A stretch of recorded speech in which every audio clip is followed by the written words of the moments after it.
Deus se arrepende? Deus muda de ideia?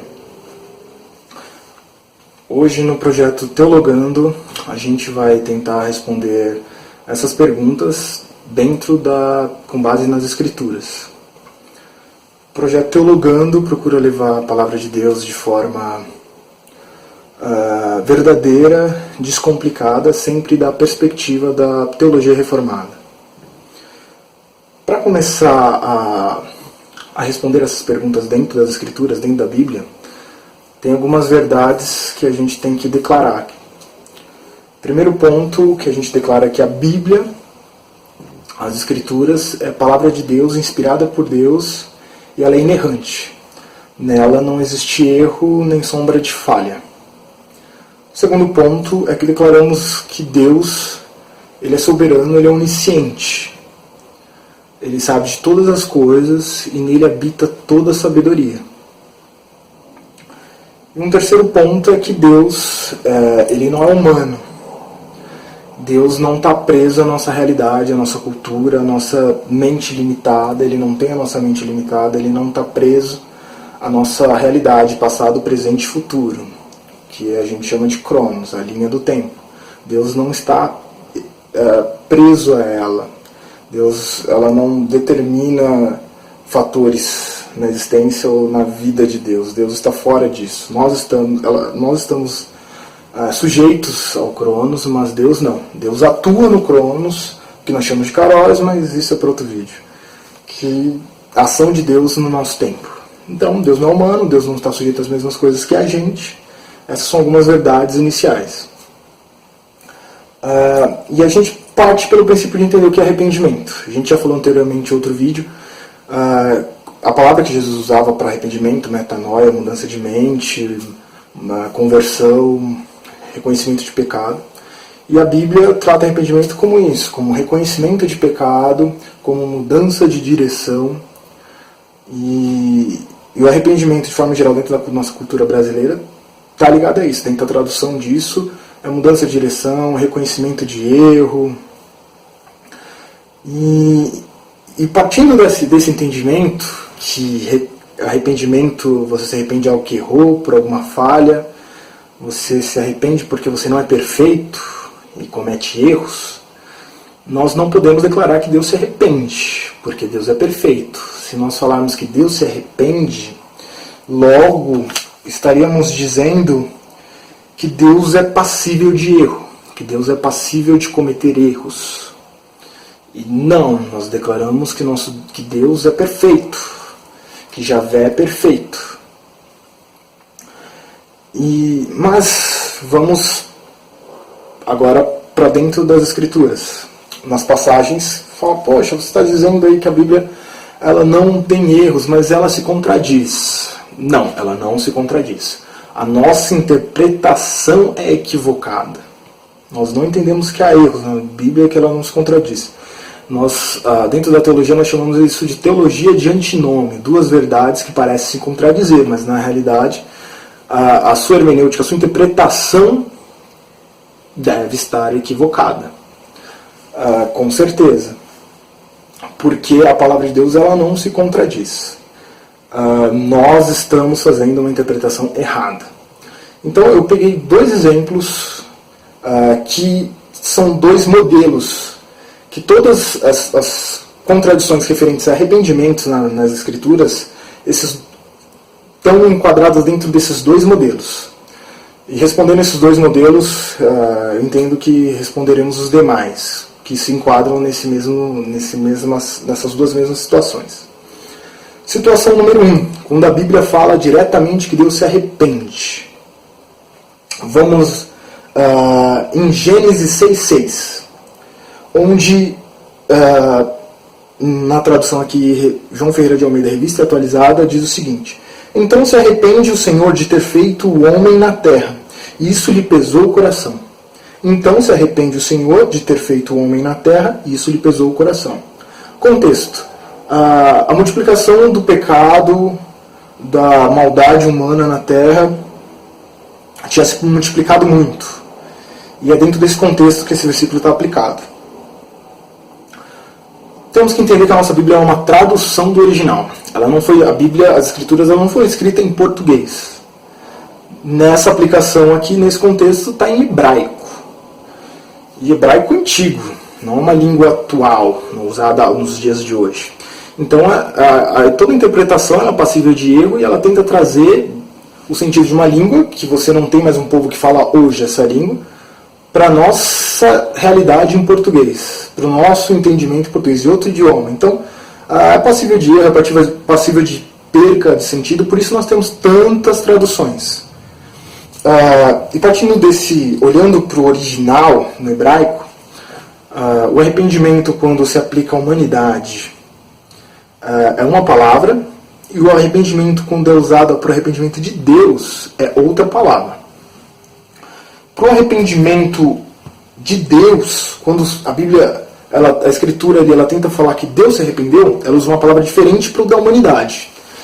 E para não confundir a cabeça de vocês demais com terminologias de linguística, eu quero dizer, quando utiliza a palavra para Deus, ela é, como eu afirmei, ela é diferente e tem um sentido diferente. Para a humanidade, sempre é um contexto de pecado, de arrependimento de pecado, de reconhecimento de erro. Para Deus, a palavra, a expressão do hebraico antigo seria nahan, que é uma expressão antropomórfica. O que quer dizer essa palavra difícil, até de pronunciar, antropomórfica? É uma tentativa de expressar um sentimento de Deus. É uma tentativa de compreender algo que Deus sentiu. Para que a gente venha entender, para que a humanidade venha entender, para que o homem comum entenda esse sentimento de Deus. Então já parte de um princípio complicado que é disso. E a melhor tradução que seria uma tristeza, uma amargura que Deus sentiu. A tradução para o português NTLH, eu entendo que expressa melhor isso. Vamos dar uma olhada. Ficou muito triste por ter feito os seres humanos. O Senhor ficou tão triste e com o coração pesado. Ficou muito triste o Senhor por ter feito os seres humanos. Eu acho que essa seria a melhor tradução do que seria esse versículo, do que o arrependimento. Nós entendemos que Deus não se arrepende e que Ele sabe de todas as coisas, antes que as mesmas aconteçam. E que muitas coisas ocorrem para o nosso aprendizado. E que Deus, Ele não se arrepende. Então a melhor tradução aqui, que se encaixaria, seria um pesar de Deus, uma tristeza de Deus. Aqui a gente está tentando entender um sentimento de Deus. E Deus não é humano. E Deus não existe pecado em Deus. Não existe falha em Deus. Ele não é passível de erro de falha. Até porque não seria Deus. E Deus não é humano. Então a melhor tradução aqui, nesse ponto, quando você enxerga uma tradução dizendo que Deus se arrependeu, a melhor tradução seria que Deus se entristeceu com a humanidade, que Deus sentiu um pesar no coração, que foi algo, uma angústia, e que você está tentando entender um sentimento de Deus. E que na tradução do original é uma palavra diferente para o arrependimento humano, que tem a ver com pecado, tem a ver com reconhecimento de erro e com mudança de direção. Agora vamos para o exemplo 2, que é Deus muda de ideia. Respondendo se Deus muda de ideia, eu acho que o melhor exemplo que eu achei ficava em Isaías 38, de 1 a 5. Quando fala ali que Ezequias ficou enfermo e que Deus usou o profeta Isaías para falar que ele morreria. E Ezequias, ele se volta para Deus em oração e ele rasga o coração ali na presença do Senhor e coloca o rosto na parede e ora ao Senhor. E a Bíblia diz que, e disse, lembra, Senhor, peço-te de que andei diante de ti com fidelidade, com inteira inteireza de coração e fiz o que era reto aos seus olhos, e chorou muitíssimo. A Bíblia diz que ele encostou na parede ali e abriu o coração para Deus, e lembrou Deus de tudo que ele tinha feito para o Senhor, e mudou o coração dele ali, né? Aqui nesse fator, diz que Deus fala para Isaías: olha, Isaías, vai lá e fala para ele que vou acrescentar mais 15 anos de vida para ele. E aqui a gente entende o quê? Deus mudou de ideia, Ezequias ia morrer e agora ele vai acrescentar mais 15 anos de vida para Ezequias. O fator aqui não é a mudança de ideia de Deus, aqui o fator é o arrependimento humano. A humanidade muda de direção com arrependimento e alcança a misericórdia de Deus, porque se nós tivéssemos o que merecíamos, estaríamos todos no inferno. Mas pela graça e pelo amor de Deus somos alcançados. O fator aqui é que Ezequias ele muda a atitude dele, a humanidade mudando o fator dele. Nós sabemos que quando nós mudamos de postura, nós mudamos de direção, nós alcançamos a graça de Deus. E recebemos a graça dele, que é um favor imerecido. E Deus age com a sua graça, nos dando algo que nós não merecemos, e com a sua misericórdia não nos dando o castigo que merecemos, quando reconhecemos a sua grandeza e quando nos voltamos para Ele. Então aqui Deus não mudou de ideia. Ezequias mudou de postura, Ezequias mudou a atitude dele. Para não ficar só nas minhas palavras referente a que Deus não muda, vamos olhar nas Escrituras as afirmações que Deus não é passível de mudança. Em Samuel 15, 29, o glorioso Deus de Israel não mente, não muda de ideia, ele não é ser humano e por isso não se arrepende. 1 Samuel 15, 29. Como afirmamos, ele não é humano, logo não se arrepende, ele não mente, ele não é passível de mudança. Em Tiago 1,17 também temos mais uma afirmação da imutabilidade de Deus dentro das Escrituras. Agora no Novo Testamento,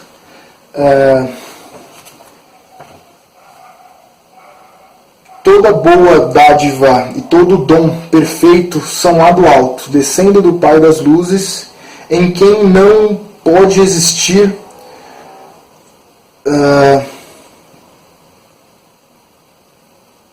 variação ou sombra de mudança.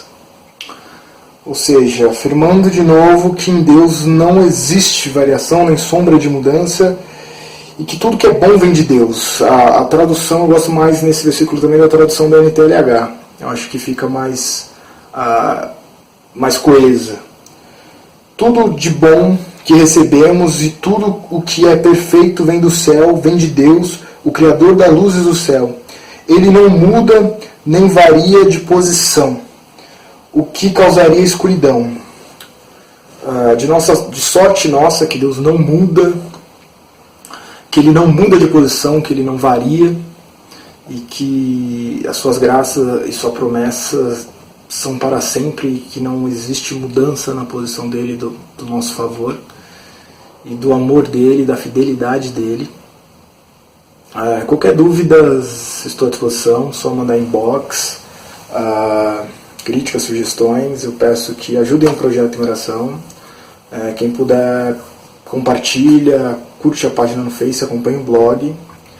Que a graça e paz do nosso Senhor Jesus Cristo esteja sempre com a gente. Um forte abraço no coração de vocês. Até o próximo vídeo. Entendeu? Deus não muda, Ele sempre ama a gente.